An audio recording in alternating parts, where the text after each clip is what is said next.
Firman Tuhan mengingatkan kita bahwa kita harus mengerti perbedaannya antara orang Kristen dan orang agama Kristen. Orang agama Kristen adalah orang yang seringkali terjebak di dalam ritual-ritual belaka. Dan itu sebabnya sebagai pengikut Kristus kita harus paham bahwa orang Kristen itu adalah sebuah pengertian yang nilainya sangat dalam dan luar biasa. Tak selalu Tuhan menjawab doa, namun Dia beri yang terbaik di waktu yang tepat. Haleluya. Bapak yang baik, terima kasih Tuhan buat hari lepas hari, kesempatan seperti Maria duduk di kaki Tuhan, mendengarkan isi hatimu untuk kami. Setiap hari pernyataan firman Tuhan yang kami dengar atau kami baca, kami percaya menjadi panduan dan kemerdekaan bagi setiap hidup kami. Roh Kudus yang ada di dalam kami berbicaralah, dan kami percaya kami siap mendengar. Dalam nama Yesus kami berdoa. Kita sama-sama katakan, amin. Amin, amin, amin. Silakan duduk, shalom. Oke.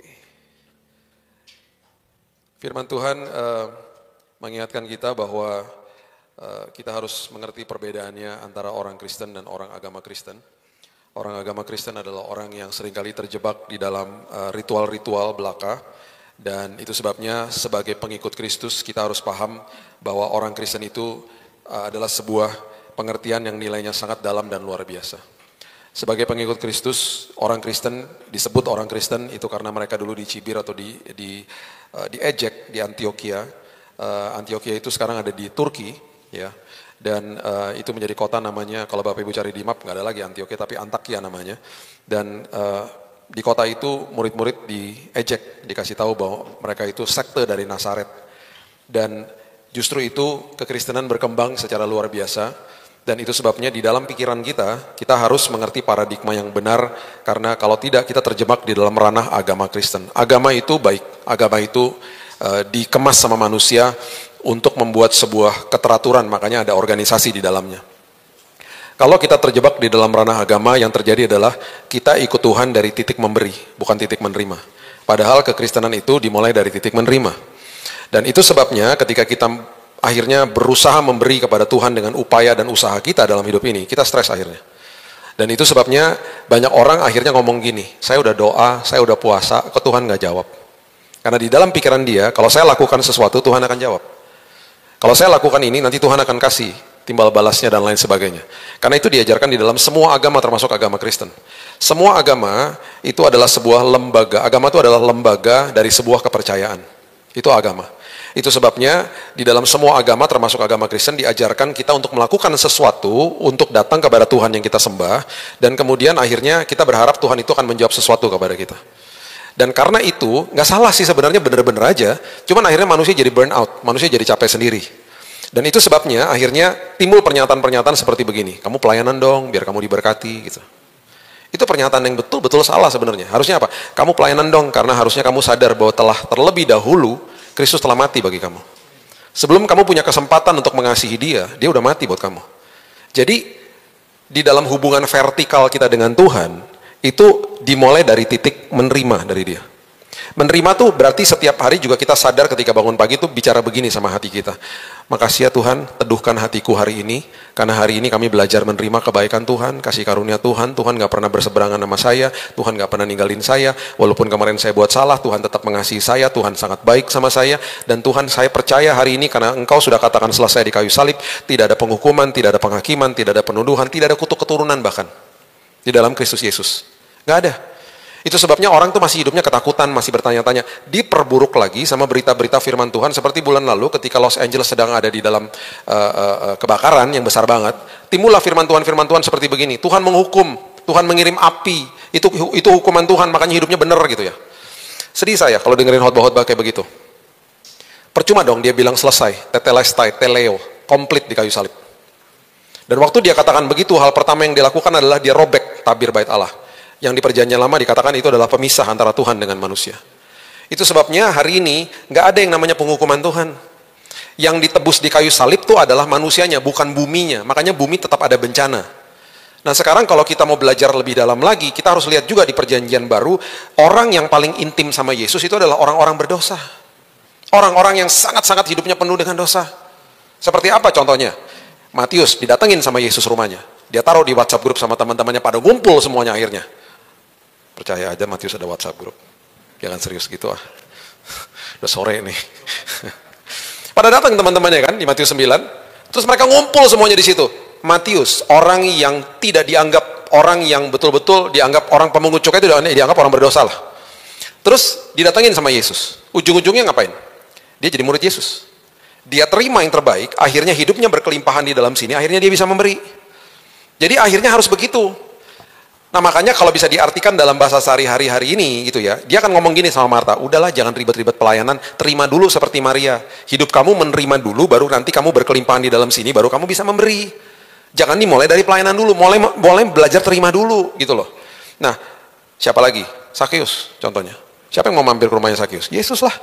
Yesus yang mampir ke rumahnya dia. Dan karena dia terima kebaikan Tuhan tanpa ada yang suruh, dia balikin uang-uang yang dia peras. Siapa yang menjadi penginjil pertama di perjanjian baru? Wanita Samaria. Karena duduk sama Yesus di sumur.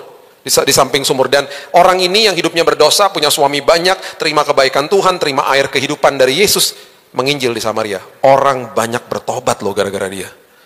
Yesus tuh duduk dengan intim sama orang-orang berdosa. Dan kita masih bisa berani bilang bahwa Tuhan hukum Los Angeles. Sedih saya. Kalau masih ada pemberitaan firman Tuhan kayak begitu. Saya dikasih lihat link-linknya waktu itu sama teman-teman. Kok masih ya ada orang khotbahin kayak begini gitu. Nah, kota itu memang bejat Bapak Ibu. Saya tahu lah. Saya dari tahun 80-an dari sana. Saya pernah tinggal 13 tahun di tengahnya Amerika. Saya tahu tuh kota bejat banget. Dari dulu itu kota atau bahkan provinsi California itu adalah pusat LGBT, pusat perfilman pornografi di situ. Udah gitu Hollywood dengan terang-terangan mencibir mengejek Tuhan. Sekarang pertanyaannya, Tuhan benci sama mereka? Tidak. Tuhan sayang banget sama mereka. Tuhan mau mereka selamat. Terus kalau ada kebakaran, sekarang saya tanya, kalau ada kebakaran dan Tuhan hukum mereka, Tuhan pasti akan meluputkan rumah-rumah orang Kristen. Ini enggak tuh. Enggak ada buktinya kayak begitu. Anak saya tinggal 90 kilo dari pusat api. Dia katakan begini sama saya, Dad, itu di daerah Pasadena sama Altadena, itu banyak banget rumahnya orang Indonesia kebakar. Banyak banget. Dan itu rumah-rumah itu beberapa dari mereka tuh anggota gereja yang saya datengin. Kena kebakar. Makanya di Alkitab bilang apa? Badai itu, angin ribut itu datang, badai itu menimpa rumah yang didirikan di atas pasir, dan rumah yang didirikan di atas batu. Jadi semua kita kena badai dalam hidup ini. Gitu loh. Nah itu sebabnya yang ditebus adalah manusianya, bukan buminya. Buminya tetap akan ada bencana dan kecelakaan dan lain sebagainya. Bumi ini gelap kok. Jadi kita nih harus lurusin dulu gitu ya. Kita harus mengerti setiap hari kasih Tuhan itu tak terbatas buat hidup saya. Kita terima dulu dari Tuhan. Ketika kita ngerti itu, akhirnya hubungan horizontal dengan manusia, kita akan sanggup menjadi orang atau menjadi kado bagi orang lain. Karena di hubungan horizontal, kita harus memulai dari titik memberi, bukan menerima. Sama Tuhan menerima, sama manusia memberi. Makanya Yohanes 13 ayat 34 bilang begini. Coba lihat ya, Yohanes 13 ayat 34. Aku memberikan perintah baru kepada kamu, yaitu supaya kamu saling mengasihi. Saling mengasihi bukan berdasarkan kasih orang itu kepada saya, bukan. Sama seperti aku telah mengasihi kamu, demikian pula kamu harus saling mengasihi. Dasar saya mengasihi orang tersebut, dasar saya mengasihi orang sesama saya, itu dasarnya adalah kasih Tuhan kepada saya. Jadi saya belajar dulu terima kasih Tuhan kepada saya udah penuh di dalam sini, baru di sini akhirnya berkelimpahan di dalam sini. Kan Yesus bilang, aku datang bawa hidup yang berkelimpahan di dalam sini toh. Akhirnya penuh dengan kasih Tuhan, akhirnya kita sanggup untuk mengasihi sesama. Dan akhirnya kita sanggup melakukan begini. Ketika orang menyakiti kita, reaksi kita sakit hati. Reaksi itu beda sama respon. Reaksi itu adalah sesuatu yang ketika kita diperlakukan sesuatu, kita bereaksi. Reaksi itu adalah bisa emosi, bisa sakit hati. Itu kita nggak bisa kontrol kadang-kadang. Hal-hal kayak begitu. Tetapi respon kita bisa kontrol. Respon itu adalah sesuatu tindakan atau perkataan yang sudah terkalkulasi. Yang sudah dipikirin gitu loh. Jadi akhirnya kita reaksinya sakit hati. Itu normal sakit hati. Tetapi akhirnya kita sanggup mengambil keputusan dengan respon kita untuk tidak kepahitan. Gitu. Kita misalnya dibenci sama orang. Atau dia melakukan sesuatu yang kesalahan yang besar buat hidup kita. Ya, kita sakit hati nih. Kita punya kesempatan untuk kepahitan. Karena kita mengerti kasih Tuhan sama kita penuh di dalam sini, kita mengambil keputusan untuk mengampuni dia kan. Berat, oh jelas berat. Kita akhirnya sanggup melakukan firman Tuhan seperti begini. Kamu harus saling mendahului dalam memberi hormat. Ketika ketemu sama itu orang, kita nggak akan diemin dia, kita sapa duluan, walaupun berat sebenarnya. Terus dia diemin kita, ya biarin aja. Akhirnya hidup kita berkelimpahan, hidup kita jadi kado buat orang lain. Gitu loh. Nah itu ketika kita lakukan ini setiap hari, kita sadar sama kasihnya Tuhan, akhirnya ketika vertikalnya beres, horizontalnya beres. Akhirnya ketika kita hidup di dalam sesama, kita nggak akan nuntut orang lain untuk jadi orang yang tepat bagi kita. Orang yang terbalik ya, orang yang melakukan, dia memberi kepada Tuhan gitu ya, tanpa dia belajar menerima dari Tuhan, lambat laun dia burn out, tanpa dia sadari hidupnya kosong loh. Dia kosong. Nah akhirnya hidupnya horizontal dengan sesama, dia akan tuntut orang lain untuk memenuhi kebutuhan dia. Karena kosong hidupnya. Itu sebabnya orang nuntut orang lain. Makanya di dalam dunia timbul istilah-istilah seperti begini. Saya lagi mencari orang yang tepat dalam hidup saya. Nggak ada orang yang tepat. Kita mau nikah sama siapa aja yang paling kita cintai di dalam dunia ini, tidak akan pernah bisa menjawab kebutuhan kita dari A sampai Z. Nggak ada. Nggak ada orang yang sanggup memenuhi kebutuhan kita kecuali Tuhan. Jadi akhirnya kita nuntut orang, akhirnya apa? Kita gampang tersinggung, gampang marah gitu ya. Kita gampang asumsi, gampang sensitif. Karena kita nuntut orang di sekitar kita untuk menjawab keinginan atau kebutuhan atau kekosongan hati kita. Berbeda dengan orang yang belajar terima dari Tuhan. Setiap hari dia sadar bahwa vertikalnya dengan Tuhan itu belajar terima dulu. Dia sadar bahwa Tuhan mengasihi dia. Dia hidup di dalam kasih Tuhan. Dia sadar Tuhan gak pernah tinggalin dia. Ketika dia penuh di dalam sini, akhirnya dia mengambil keputusan dalam hubungan horizontal, saya mau jadi orang yang tepat buat pasangan saya. Saya mau jadi orang yang tepat bagi orang di sekeliling saya. Akhirnya berbeda hidupnya gitu loh. Nah, ketika kita ngerti ini, kita paham dengan ini, kita juga paham tentang apa yang dikatakan di Yohanes pasal yang ke-15, ayatnya yang ke-9 mengatakan begini. Yohanes 15 ayatnya yang ke-9 mengatakan begini. Seperti Bapa telah mengasihi aku, demikian juga aku telah mengasihi kamu. Ini bukannya berarti Yesus itu harus terima kasih Bapa dulu baru dia penuh dengan kasih, bukan. Sebagai manusia dia lagi ngajarin kepada kita. Ini loh alurnya begini. Saya terima, saya mengasihi. Alurnya begitu. Terus dia kasih tahu, setelah saya mengasihi kamu, sekarang kamu nggak perlu upaya apapun, kamu hanya tinggal aja di dalam kasih saya. Ketika saya mati buat hidupmu, mengorbankan hidup saya buat kamu, ketika engkau terima saya sebagai juru selamat, saya udah mengasihimu sebelum kamu punya kesempatan untuk mengasihi saya. Sekarang dia cuma bilang begini, sekarang kamu tinggal ya di dalam kasihku. Dengan kata lain dia bilang, kamu sadar ya bahwa setiap hari saya sangat sayang sama kamu. Itu lagi kasih tahu begitu sama kita. Bahkan diperintahkan sama dia. Ayat yang ke-10 dikatakan begini, jikalau kamu menuruti perintahku, kamu akan tinggal dalam kasihku. Seperti aku menuruti perintah Bapakku yang tinggal di dalam kasih dan tinggal di dalam kasihnya. Itu seolah-olah kayak Yesus ngomong gini sama kita. Dipegang bahu kita bilang gini, nak sadar.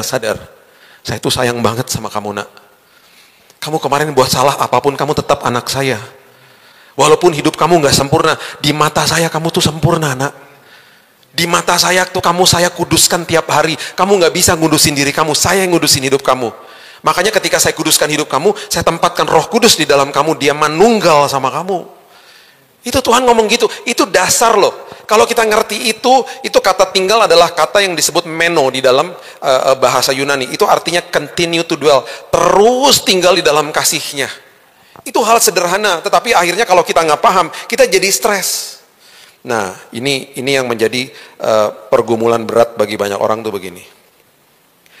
Sebagai orang Kristen yang mengerti dan mau cari isi hati Tuhan, orang Kristen akan selalu mengejar penyertaan Tuhan selagi menunggu jawaban doa. Berbeda dengan orang agamawi. Orang agamawi dia akan kejar jawaban doa. Salah nggak? Nggak salah sih. Tetapi ketika dia kejar-kejar jawaban doa, dia kehilangan momen penyertaan Tuhan selagi dia menunggu jawaban doa. Padahal di dalam momen penyertaan Tuhan selagi menunggu jawaban doa terjadi keintiman, terjadi perubahan karakter, terjadi karakter yang tumbuh dewasa, terjadi hal-hal indah, bahkan karakter diteguhkan jadi tahan uji di momen ketika dia nunggu jawaban doa. Orang Kristen adalah orang yang mengejar penyertaan Tuhan, bukan jawaban doa. Orang yang ngejar jawaban doa kecewa. Makanya banyak orang Kristen ngomong gini, aku udah doa loh, aku udah puasa, kok Tuhan gak jawab ya? Gitu. Karena dia merasa upayanya dia itu harus dijawab dengan jawaban.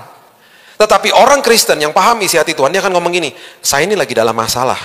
Tetapi saya udah puasa dan doa, justru puasa dan doa saya mengubah saya. Bukan mengubah masalah saya sih sekarang, mengubah sayanya.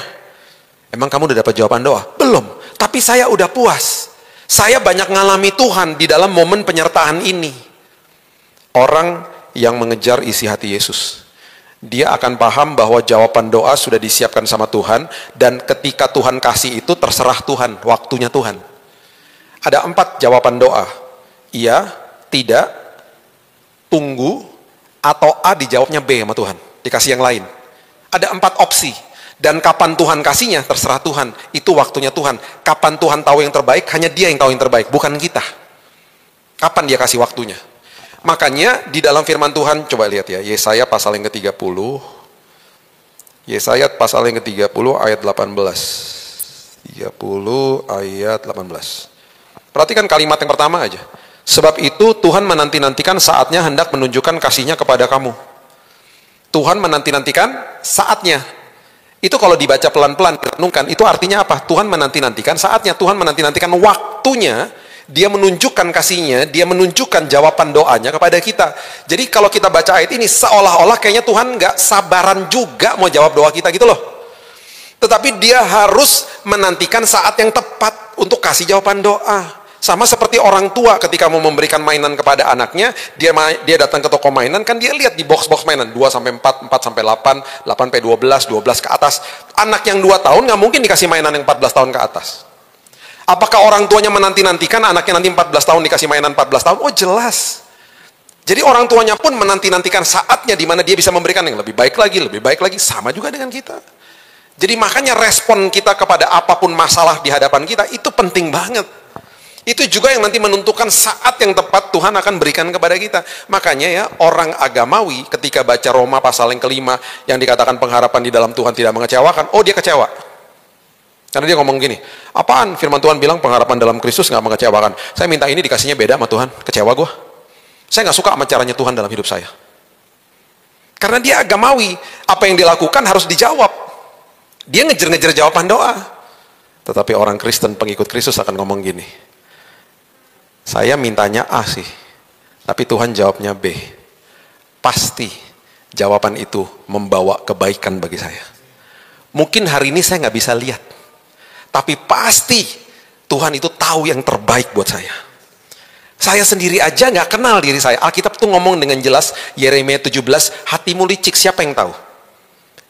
Jadi Yeremia itu lagi ngasih tau gini, kalau sampai hatimu licik, kamu juga nggak sadar kamu licik, gitu loh. Karena seringkali manusia nggak sadar dan tidak kenal dirinya sendiri. Jadi manusia itu biasanya di dalam tekanan baru kelihatan aslinya. Makanya sebuah sponge, itu kalau diisi air, terus kita pencet begini sponsnya, yang keluar air. Ketika kita isi minyak, dicelupin ke minyak, kita tekan begini, kita peras, yang keluar minyak. Makanya makanan yang dicelupin di minyak itu bahaya. Tahu goreng, ayam goreng, roti goreng itu donat loh. Itu semuanya kalau Bapak Ibu pencet, yang keluar minyak semua di tangan, tapi rasanya dahsyat. Makanya jangan banyak-banyak. Jadi semua yang dipencet, semua yang ditekan, semua yang diperas, keluar aslinya, gitu loh. Jadi akhirnya kita harus paham, iya ya, saya nih kalau dikasih sesuatu sama Tuhan, saya harus mengucap syukur, karena saya percaya pasti itu mendatangkan kebaikan buat saya. Walaupun saya nggak ngerti hari ini jawabannya kayak begitu. Gitu loh. Karena Dia maha tahu, kita bukan maha tahu. Seringkali kita sok tahu malahan. Itu yang terjadi. Nah, dengan ini saya mau ajak kita mengerti bahwa kita ini punya sekolah kehidupan. Di dalam sekolah kehidupan yang terjadi itu adalah begini. Kita ini setiap kali ada tekanan, ada badai kehidupan, kita itu akan terekspos, akan kelihatan aslinya. Akan kelihatan kelemahan kita. Kalau kita lagi berhadapan sama masalah, kalau kelemahan itu keluar dan kita pakai kelemahan itu bermitra sama iblis, dia akan gunakan kelemahan itu untuk menghancurkan kita. Tetapi ketika kelemahan itu keluar dan kita berikan kelemahan itu kepada Tuhan, kita bermitra sama Tuhan, Tuhan akan gunakan kelemahan itu untuk membuat kita lebih baik di kemudian hari. Jadi kalau lihat masalah, jangan cepat-cepat ambil keputusan. Bilang sama Tuhan, Tuhan, aku mau supaya respon aku benar. Aku mau kelemahan aku ini bermitra sama Tuhan, supaya Tuhan jadikan kebaikan buat saya. Gitu loh maksudnya. Ya, makanya namanya ujian matematika kan. Ketika dapat hasilnya kita baru tahu, ya nomor 2 salah ya, saya nggak ngerti, karena saya belum belajar, saya nggak ngerti jawabannya, saya belum mengerti formulanya, kita tahu kelemahannya toh, kita belajar lagi, ketika diuji lagi kita pasti bisa. Itu namanya ujian. Jadi kalau lihat masalah, lihat dari paradigma ujian. Sekarang ketika kita masuk ke dalam sekolah kehidupan seringkali dikemas sama Tuhan bentuknya badai. Dan sekolah kehidupan atau yang dinamakan badai ini seringkali banyak orang mau bolos, nggak mau masuk, nggak mau selesaiin kelasnya. Dan yang terjadi adalah sesuatu yang sangat bahaya. Coba lihat Markus pasal yang keempat, ayatnya yang ke 35. Markus pasal yang keempat, ayat 35 mengatakan begini. Pada hari itu, waktu hari sudah petang, Yesus berkata kepada mereka, marilah kita bertolak ke seberang. Kalau Yesus ngomong kita bertolak ke seberang, itu berarti sama dengan kita pasti sampai ke seberang dengan selamat. Karena yang ngomong Yesus kan. Kalau saya ngomong, Bapak Ibu, saya anterin nyebrang ke seberang gitu. Saya nggak bisa kasih jaminan. Tapi kalau Yesus bilang marilah kita bertolak ke seberang, itu berarti dia berkehendak mau pergi ke seberang. Nyampe nggak? Pasti sampailah. Karena dia yang berkehendak, dia yang berfirman, keluar dari mulutnya itu firman. Pertanyaan berikutnya, apakah dia tahu akan ada badai? Jelas dia tahu. Apakah dia tahu dia akan tidur di buritan di kapal itu? Jelas dia tahu. Mereka meninggalkan orang banyak lalu bertolak membawa Yesus beserta dengan mereka dalam perahu, di mana Yesus telah duduk dan perahu-perahu lain juga menyertai dia. Lalu mengamuklah tofan yang sangat dahsyat, ombak menyembur masuk ke dalam perahu sehingga perahu mulai penuh dengan air. Pada waktu itu Yesus sedang tidur di buritan di sebuah tilam. Maka murid-muridnya membangunkan dia dan berkata kepadanya, Guru, engkau tidak peduli kalau kita binasa. Harusnya jangan dibangunin. Kan jagoannya di situ. Mau ombaknya masuk seperti apapun juga tetap aja mereka akan selamat sampai ke ujung. Jagoannya di situ kok. Kalau nggak filmnya habis dong. Nggak mungkin lah kenapa-kenapa. Apalagi dia udah berfirman di depan. Makanya dia dengan firmannya itu, dia proteksi kapal itu dengan firmannya. Makanya dia tidur, dia tahu pasti sampai ke seberang dengan selamat. Tetapi akhirnya Yesus bangun karena disuruh murid-muridnya dengan kasih karunia, dengan kemurahan hatinya. Dia menghardik angin itu dan berkata kepada danau itu, diam, tenanglah. Angin itu reda, danau menjadi teduh sekali. Kalau saya bisa tambahkan atas permintaan murid-muridnya. Kan murid-muridnya yang mau minta stop badainya. Kelasnya belum selesai, udah diminta berhenti. Pelajarannya belum selesai, udah kabur. Kemudian dia berkata begini sama mereka, makasih ya udah bangunin saya, hampir kita mati bareng. Dia ngomong gitu nggak? Kalau dia setuju sama pernyataan mereka dan permintaan mereka, dia pasti akan ngomong begitu, bener nggak? Makasih ya guys udah bangunin, aduh hampir lo, aku deg-degan juga lo, aduh hampir lo guys kita mati bareng. Dia nggak ngomong gitu. Apa yang dia ngomong? Kenapa sih kamu begitu takut? Dan kalimat berikutnya nempeleng banget, kenapa sih kamu nggak percaya sama saya? Kan saya udah ngomong di awal. Dengan kata lain, jangan di stop dong kelasnya. Ikuti sampai selesai. Karena kelasnya stop di tengah, karena pelajarannya nggak tuntas, karena murid-muridnya nggak mau pelajarannya sampai tuntas. Perhatikan apa yang terjadi di ayat terakhir. Mereka menjadi sangat takut. Udah takut, makin takut. Karena nggak selesai kelasnya. Dan berkata seorang kepada yang lain, siapa gerangan orang ini sehingga angin dan danau pun taat kepadanya.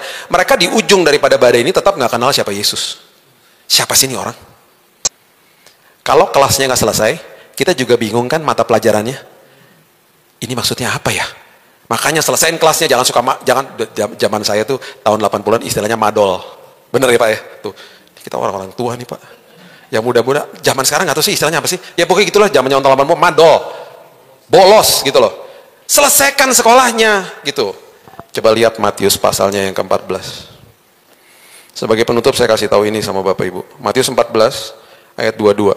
Peristiwanya serupa, sama-sama ada di badai. Coba lihat. Sesudah itu, Yesus segera memerintahkan murid-muridnya naik ke perahu dan mendahuluinya ke seberang. Dia juga memerintahkan mereka loh untuk pergi ke seberang. Sementara itu, ia menyuruh orang banyak pulang. Dan setelah orang banyak disuruhnya pulang, Yesus naik ke atas bukit untuk berdoa seorang diri. Ketika hari sudah mulai malam, ia sendirian di situ. Perahu murid-muridnya sudah beberapa mil jauhnya dari pantai, diombang-ambingkan gelombang karena angin sakal. Kira-kira jam 3 malam, datanglah Yesus kepada mereka berjalan di atas air. Sekolah kehidupan dimulai. Pelajaran demi pelajaran dimulai. Dan kisah ini tidak pernah mendokumentasikan bahwa murid-muridnya minta badainya di stop. Kalau kita lihat kronologisnya dan eksposisi daripada ayat ini, dari sejak mereka berlayar sampai Yesus datang di jam 3 pagi, itu sekitar 6 jam. 6 hours. Ketika murid-muridnya melihat dia berjalan di atas air, mereka terkejut dan berseru, itu hantu, lalu berteriak-teriak karena takut. Mujizat yang pertama adalah, dia lagi menyatakan sama mereka, saya adalah Allah yang berkuasa, saya pun berjalan di atas badai. Dia lagi kasih tahu sama mereka, badai itu ada di telapak kakiku. Dia jalan di atas gelora gelombang yang begitu besar. Mereka takut. Pelajarannya mulai. Tetapi segera Yesus berkata kepada mereka, tenanglah, aku ini, jangan takut.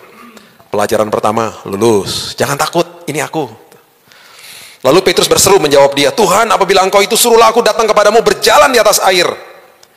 Kata Yesus, datanglah. Maka Petrus turun dari perahu, berjalan di atas air, mendapatkan Yesus. Mau dia berjalan cuma sedetik, 10 detik, semenit, apapun itu, Petrus pernah berjalan di atas air. Mujizat terjadi di tengah-tengah badai. Pelajaran berikutnya, ketika dirasanya tiupan angin, takutlah Petrus dan mulai tenggelam, lalu berteriak, Tuhan tolonglah aku. Pelajaran berikutnya, Yesus mengulurkan tangannya, memegang dia dan berkata, hai orang kurang percaya, mengapa engkau bimbang? Pelajaran berikutnya, kalau ada badai, fokus sama saya. Kalau dari tadi kamu fokus sama saya, kamu akan jalan sampai mendapati saya. Lain kali jangan bimbang ya. Pelajaran itu, jangan takut, mujizat terjadi, jangan bimbang, terus pelajarannya selesai. Lihat ini. Lalu mereka naik ke perahu. Dan angin pun apa? Kalau saya bisa tambahkan, redalah karena Yesus yang redain. Bukan atas permintaan murid-muridnya. Berarti kelasnya selesai toh. Berarti sekolahnya selesai. Nggak ada yang bolos, nggak ada yang kabur, nggak ada yang minta stop. Perhatikan ayat terakhirnya. Perbedaannya lihat. Dan orang-orang yang ada di perahu menyembah dia, katanya, sesungguhnya engkau anak Allah. Orang yang tidak menyetop badai, orang yang membiarkan kelasnya selesai, di ujung dari kelasnya dia akan katakan begini, makasih ya Tuhan, aku makin ngerti isi hatimu hari ini. Aku makin kenal engkau dengan lebih baik. Kalau ada badai, jangan minta stop. Karena tangan Tuhan yang perkasa tidak pernah sedetik pun tinggalin kita. Walaupun ada badai, walaupun ada lembah kekelaman, walaupun ada apapun di hadapanmu, tangannya tidak pernah meninggalkan kita. Itu Yesus. Itu Yesus. Saya cuma mau kasih tahu ini aja ya sama Bapak Ibu supaya kita mengerti dengan benar. Yesaya, sebagai penutup saya mau kasih tahu ayat ini ya. Yesaya pasalnya yang ke-49. Ayatnya yang ke-16 mengatakan begini. Yesaya 49 ayat 16. Lihat, aku telah melukiskan engkau di telapak tanganku. Tembok-tembokmu tetap di ruang mataku. Berarti apa? Aku melukiskan engkau di telapak tanganku. Ketika dia buka tangan ini di kayu salib.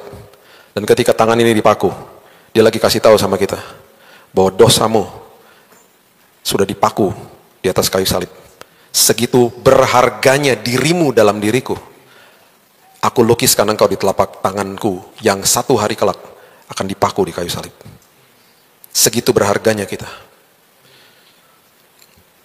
Ketika kita masih bayi, kita akan pegang jari daripada orang tua kita. Saya punya foto anak saya pegangin jari saya. Tangannya mungil sekali, cuma bisa pegang satu jari. Kita jadi balita, kita pegang mainan.